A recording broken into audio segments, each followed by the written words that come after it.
Olá, o Informe Blumenau Entrevista recebe nessa reta final de 2017 o deputado estadual Jean Kuman, do PSD, presidente da Comissão de Constituição e Justiça, a mais importante da Assembleia Legislativa. Balanço do mandato e projeção para 2018 são os temas dessa conversa. Deputado, seja bem-vindo, obrigado pela sua presença aqui no Informe Blumenau Entrevista. Obrigado, Alexandre, obrigado pela oportunidade de cumprimentar você, todos os amigos telespectadores. É uma alegria poder conversar contigo novamente, ainda mais fazendo um balanço desse ano, até porque a Comissão de Constituição e Justiça deu muito trabalho. Nós analisamos lá quase 650 projetos de lei diferentes, dos mais variados tipos.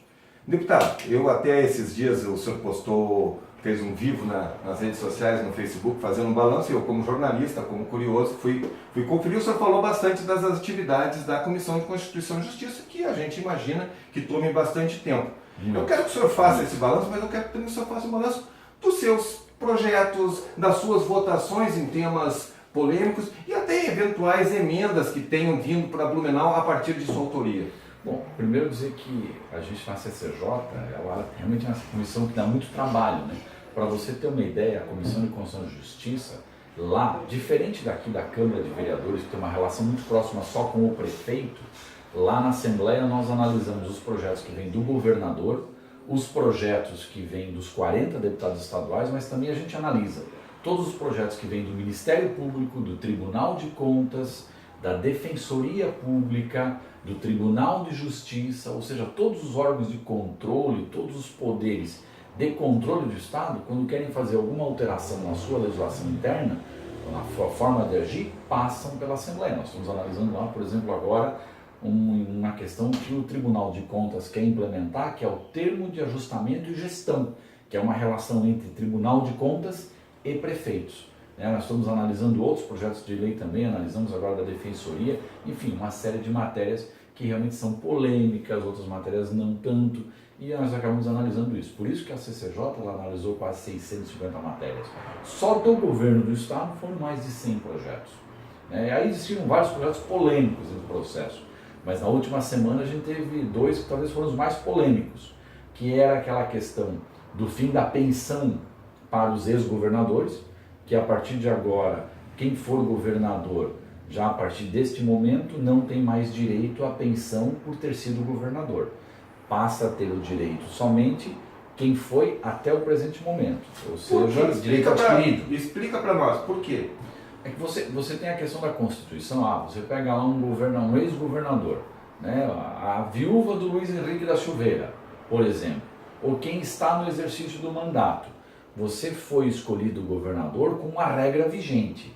Tinha um artigo na Constituição que quando você foi escolhido governador, te dava o direito de pensão quando deixasse o mandato, para você, ou no caso, se você falecer, para a sua viúva. Isso é um direito adquirido. A Constituição te dá esse direito adquirido. Mas na reforma da Previdência eu não estou falando de mexer também em direitos adquiridos? É que você cria a regra de transição. Sim. Nesse processo. Você tem uma regra de transição. E eu não sei te dizer, eu não sou advogado constitucionalista, não tenho essa especialidade. E nós estávamos nesse dilema lá. Por isso que foi muito polêmico. Tá, mas acaba com o passado. Não, vamos acabar com tudo. Aí teve um deputado, o deputado Mauro de Nadal, que é advogado. Ele chegou e disse, olha, se a gente quiser acabar com tudo, não só o daqui para frente, mas o daqui para trás também, nós vamos cair num perigo de ter essa lei considerada inconstitucional. Ou seja, pode ser que daqui a pouco tenha uma decisão do Tribunal de Justiça dizendo que a lei não vale. E quando disser que a lei não vale, não vai valer nem para aquilo que a gente quis fazer para frente, nem para trás. Então vamos correr o risco de tornar uma lei inócua? Não vamos correr o risco. Então vamos garantir que pelo menos daqui para frente ninguém mais tem o direito. E essa lei não tem o perigo de ser questionada na justiça e ser considerada inconstitucional. Então nós fomos pelo lado da segurança. Olha, tem o direito adquirido, já existiam teses de que quem recebeu no passado tem esse direito. Então vamos fazer uma lei que tira o artigo da Constituição e diz o seguinte, que essa lei vale a partir da data da sua publicação. Ponto. Então, acaba com a dúvida, vale a partir da data da publicação, e ninguém pode questionar na justiça. A questão do passado, tudo bem, vamos tentar então agora discutir uma lei nova para discutir o passado? mas pelo menos a gente tem certeza que essa lei não vai Entendi. ser derrubada Uhum. e daqui para frente, efetivamente, nenhum governador tem mais o direito de pensão, né, pelo fato de ter sido governador. Eu tinha me interrompido, você ia falar de 2 projetos, esse do governador, o outro... E o outro é a questão da bebida nos Sim. estádios de futebol, que também foi muito polêmico. E confesso, assim, neste caso específico, talvez nos 11 anos de deputado estadual, foi o projeto de lei que eu fui votar com a maior dúvida de todas. Porque estavam lá os presidentes dos clubes, tinha muita gente favorável, tinha muita gente contrária, e eu estava naquela situação, mas o que fazer? Então tinha argumentos favoráveis e argumentos prós e contras, que a gente disse.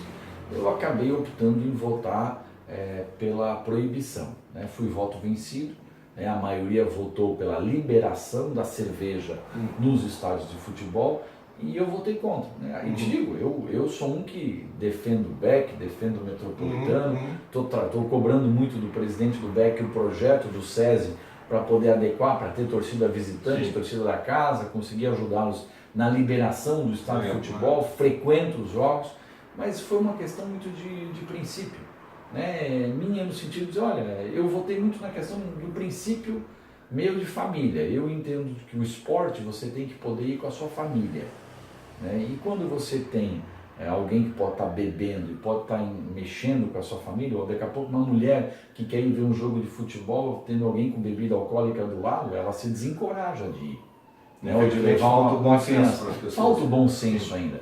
Se tivesse no estádio um separado, quem quer beber, que bebe, quem não quer, como tem a questão de fumante, não fumante, enfim, mas não tem isso. Sim. Não tem. Então, eu fui pelo princípio, olha, eu quero poder ir num jogo de futebol, que eu gosto do futebol, com a minha família, mas não quero alguém que bebe do meu lado incomodando. Aí a pessoa vai dizer, mas o cara vai beber lá fora.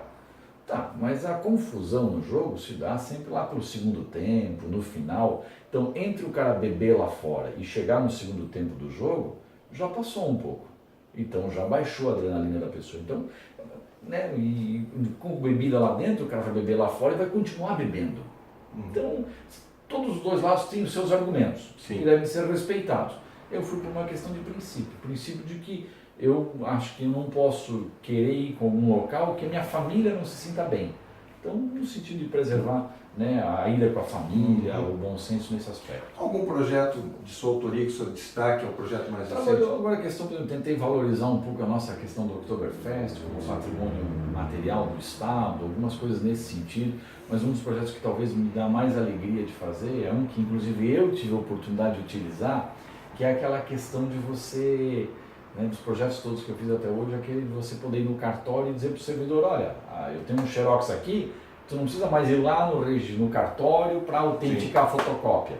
O próprio servidor tem fé pública e ele pode autenticar a fotocópia, né? Então isso facilita na questão, por exemplo, de um documento na delegacia, no registro de imóveis, na prefeitura, nos serviços públicos. Eu já utilizei a própria lei que eu tive a oportunidade de fazer. Então talvez todas as leis que eu fiz até hoje, essa que eu fico mais feliz de ter feito. Se eu estou muito enganado, mas o senhor também tentou emplacar um projeto, já não foi esse ano, sobre a questão do Detran, de licenciamento eletrônico de veículos. Eu lhe pergunto, e várias vezes foi barrado, se eu não me engano até na CCJ, quando você não estava lá. Quando eu não era membro da CCJ. Eu lhe pergunto, recentemente a Assembleia Legislativa aprovou um projeto que mexe com a legislação do Detran. Sim.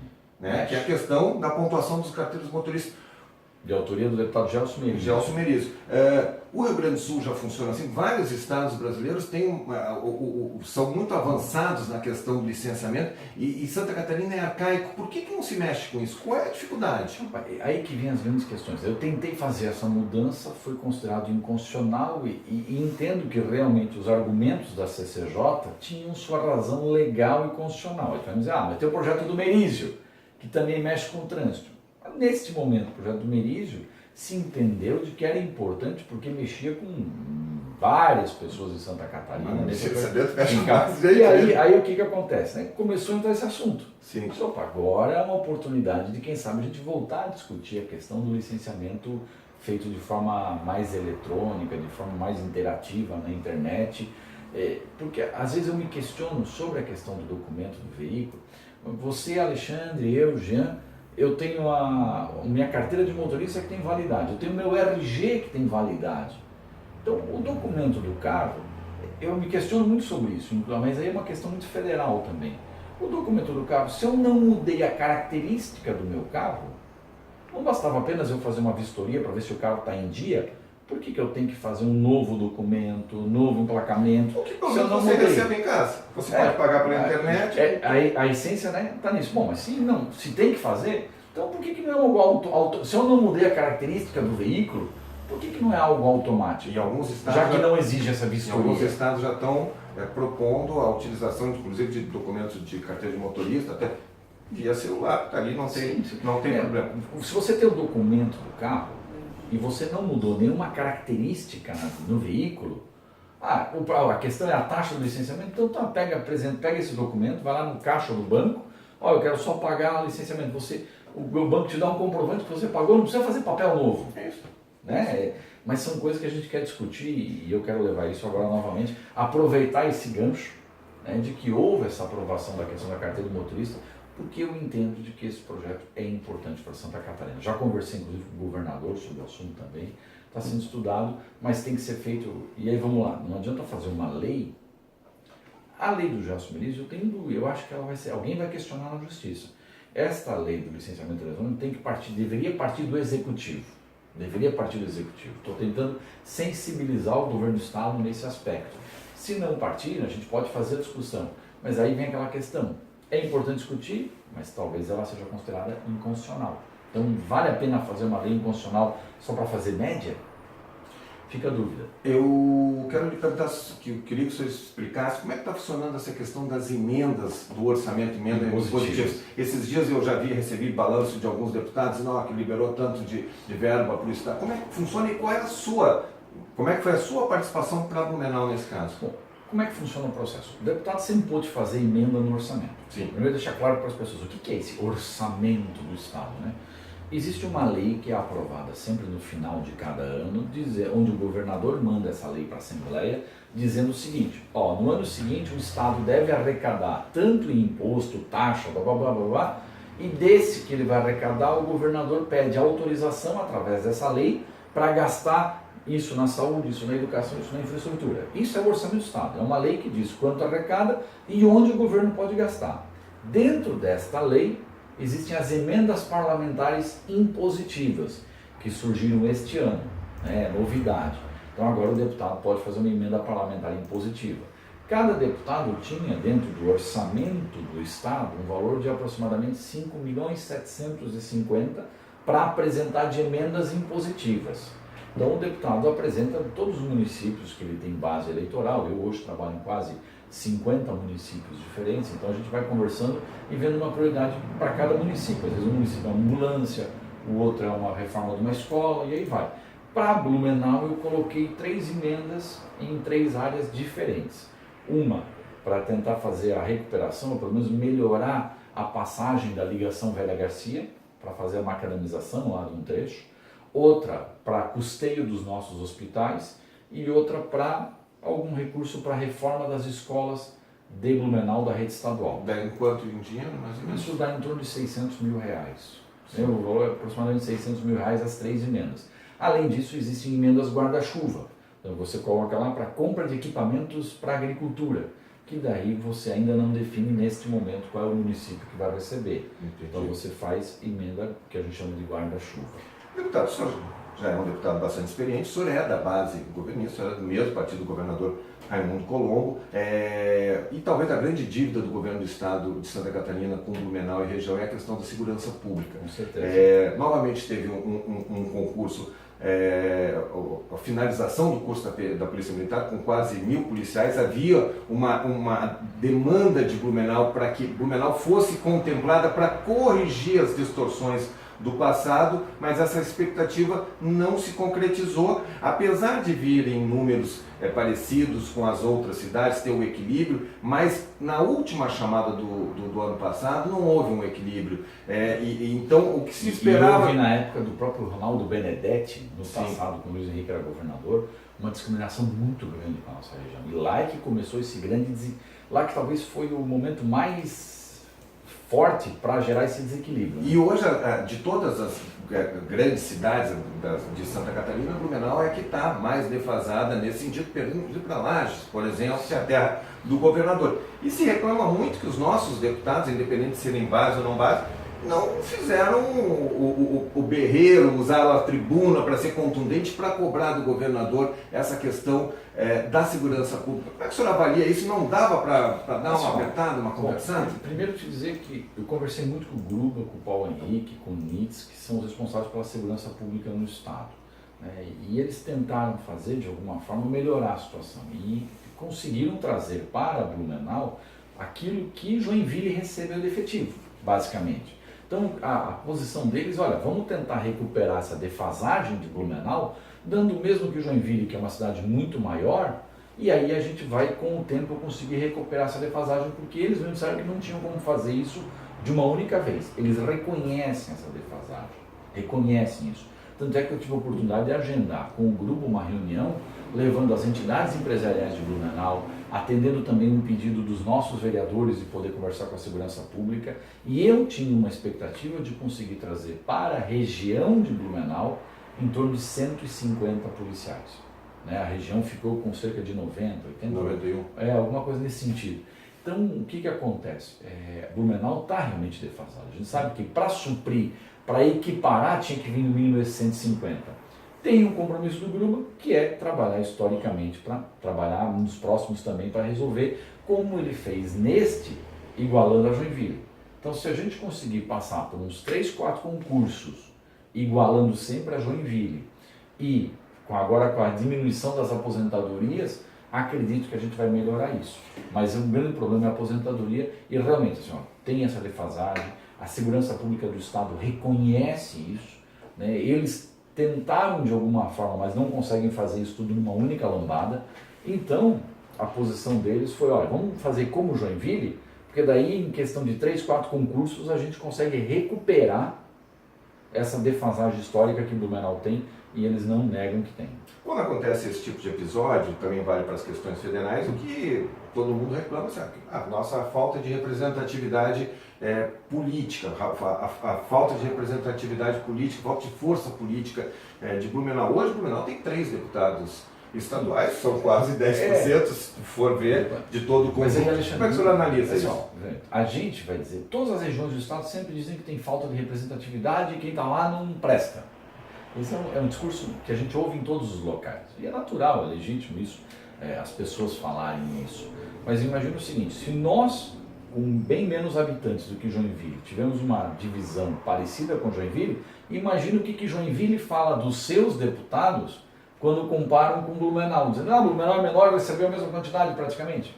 Então, quer dizer, todo mundo tem essa questão. O que nós temos que fazer é continuar cobrando, é o papel da imprensa cobrar, a gente tem que trabalhar, tem que cobrar, e a gente está trabalhando nesse sentido. Não vai se resolver porque o problema do país é um problema estrutural. Né? Enquanto se gasta ainda tanto com o controle do Estado, com os poderes, e não tem dinheiro para investimento, a gente sempre vai passar por essa dificuldade. Então, o problema do nosso país é muito mais profundo do que apenas uma questão de quem é o nosso representante. Se a gente não mudar a nossa Constituição, a gente não consegue mudar o cerne do problema. Vamos fazer uma projeção para 2018, tem eleição aí. Há um sentimento de ojeriza à classe política, um sentimento até exagerado que a gente acaba não contribuindo para a democracia com esse sentimento, mas há um sentimento muito forte de rejeição contra a classe política. Se fala muito que vai ter uma grande renovação. O senhor já é um político experiente, o senhor vai ser candidato à reeleição. Como é que o senhor vê essa questão? Como é que o senhor enquadra? E qual é a mensagem que o senhor vai levar para o eleitor para garantir que ele leve mais uma vez para a Assembleia Legislativa? Quem conhece o Jean conhece a minha forma de trabalhar, conhece o meu jeito de ser, né? Então, quem me conhece sabe como é o meu trabalho. Claro que a gente tem que mostrar todo o trabalho que a gente faz, mostrar aquilo que a gente está trazendo para Blumenau. Eu quero trabalhar muito esse ano para que possa concluir a escola da Itopavazinha, possa fazer a ligação da Via Expressa, prolongamento dela até a Guilherme Scharf, trabalhar para que a gente possa entregar o Centro de Inovação de Blumenau. Então são várias ações que eu quero trabalhar que dão uma certa visibilidade, que demonstram o nosso trabalho perante a cidade.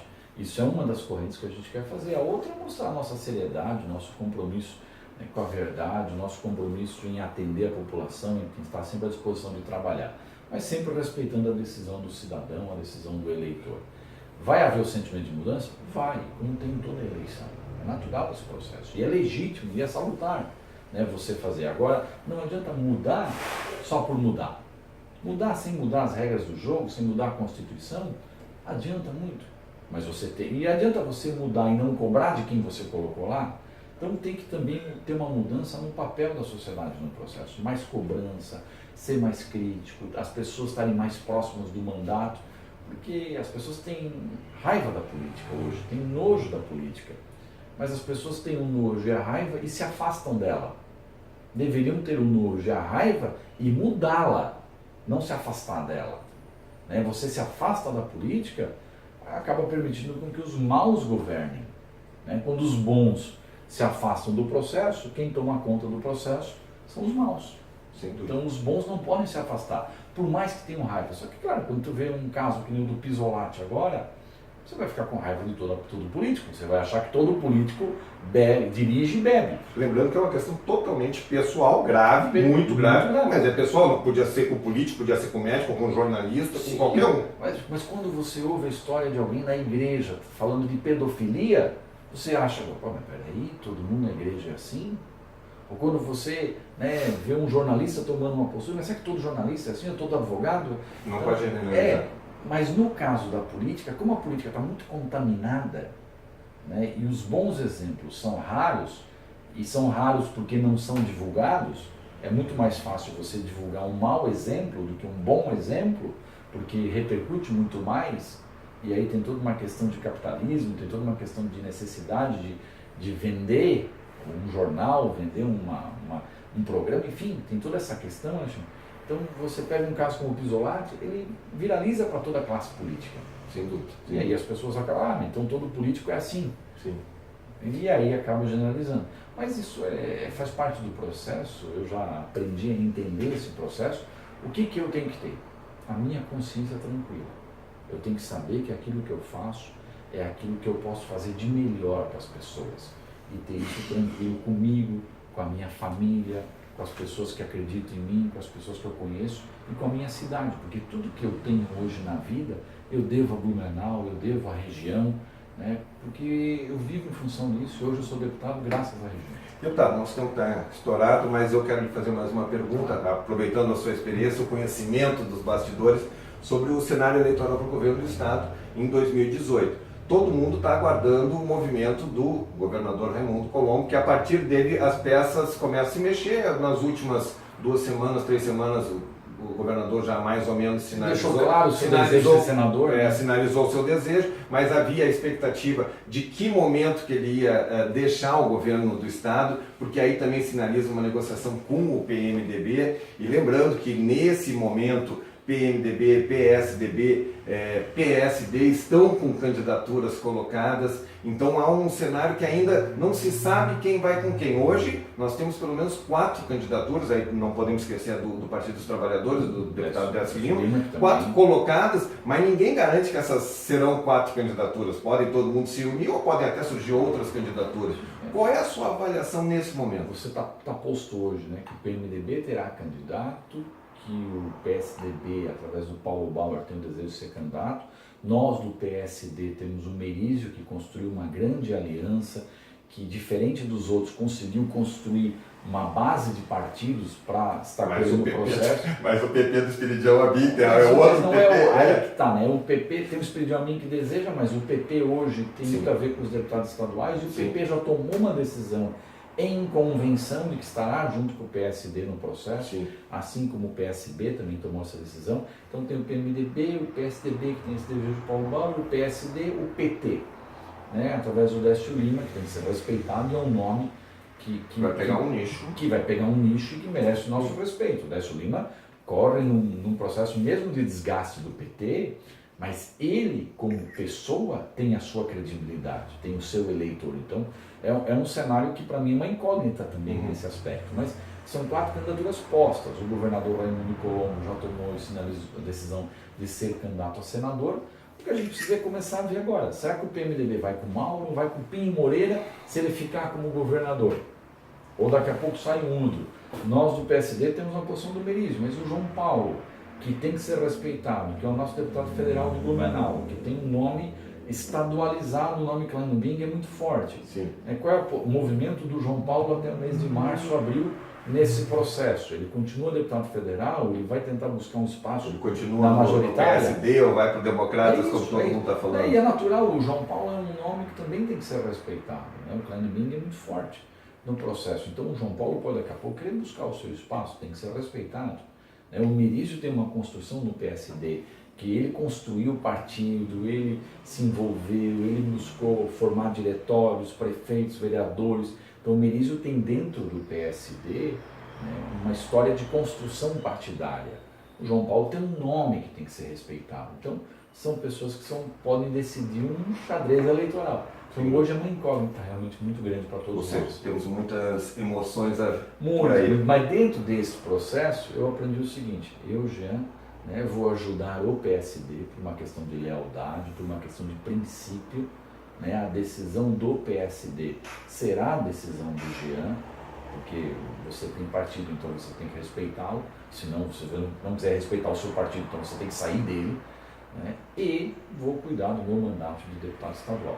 Tem algumas brigas que você deixa as coisas acontecerem primeiro. Deixa para outro andar, por enquanto. E que na verdade também não são brigas. Não, são disputas. São disputas de espaço. Naturais. Como uma empresa, você tem 2 postos de combustível, um quer fazer bota um preço melhor, outro é concorrência. É isso aí. É briga? Não, é concorrência. Isso é salutar nesse na política como na privada.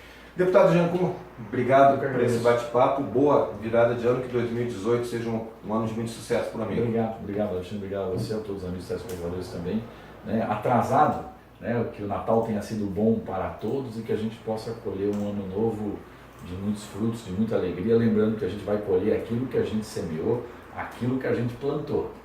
Às vezes a pessoa planta uma coisa e quer colher outra. A gente vai colher aquilo que a gente vai plantar e semear e que a gente possa então aproveitar essa virada de ano para refletir bem em tudo aquilo que a gente faz no nosso dia, que é o que a gente semeia, que é o que a gente planta, para poder colher frutos positivos no futuro. Obrigado. Mais uma vez, obrigado. Esse é o Informe Blumenau Entrevista, sempre com um assunto de interesse da nossa comunidade. Até a próxima!